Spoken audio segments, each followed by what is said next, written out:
यो सरकार गाइज हैन 100 दिन पनि टिक्दैन ल 100 दिन टिक्दैन के यस्तै पाराले भोलि नै ढल्छ गृहमन्त्रीको राजीनामा दिए अब मन्त्री प्रधानमन्त्री भइसकेपछि गृहमन्त्री भइसकेपछि यसो अभियार्ता गर्नु कार्यकर्ता हरुवा चरवालो अघिपछि लगाएर हिँड्नु मासु भात खुवाउनु बियरको जात्रा देखाउनु हैन सडकमा टिटी र ट्याट बनाउँदै फुट्टी गरेर म मन्त्री भए म प्रधानमन्त्री भए छाती फुलाउनु अनि आफन्तहरूलाई नियुक्ति सालो कहाँ छ कुन देशमा छ सालोलाई बोलाउनु सालोलाई स्वकीय सचिव राख्नु हैन बुढी छ अनि बुढीलाई परराष्ट्र मन्त्री बनाउनु कही आफन्तलाई कहीँ केही जब दिने छैन केही काम दिने छैन कहीँ नियुक्ति छैन आफन्तहरूलाई खाली काम भनेछ 40 घण्टा नसुती हिँडेछ हैन आँखा रातो बनाएको छ भ्रष्टाचारीहरूलाई कारबाही गरेछ पूर्व प्रधानमन्त्री पक्रेछ ल पूर्व प्रधानमन्त्री हैन गृहमन्त्री समातेको छ श्रम मन्त्री समातेको छ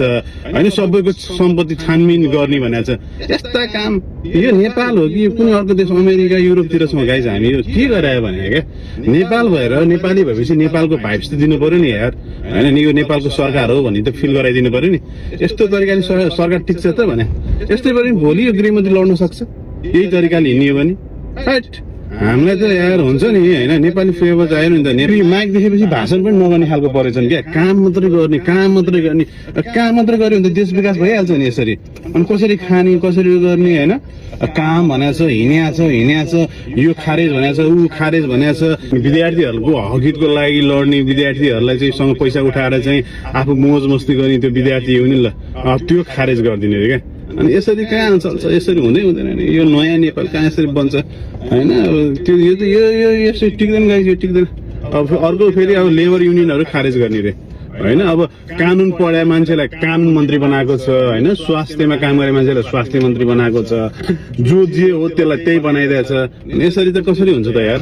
यसो त हुँदैन अनि फेरि आफन्तहरूलाई कसैलाई केही नियुक्ति गराएको पनि छैन काम भनेछ भ्रष्टाचारी पक्ड भनेछ दौड्या छ दिनरात हट हामीले यस्तो नेपाल खोजेको हैन हामीले यही दिन देख्न हामीले भोट हाले हो भने हैन यही दिन देख्न हामीले भोट हाल्यो भ्रष्टाचारीलाई कारबाही गरेर पूर्व मन्त्रीहरूलाई हैन पक्राउ गरेर गृहमन्त्रीलाई पक्राउ गरेर देश बन्छ भने देश बन्नलाई त आम नागरिक पक्रिनु पर्यो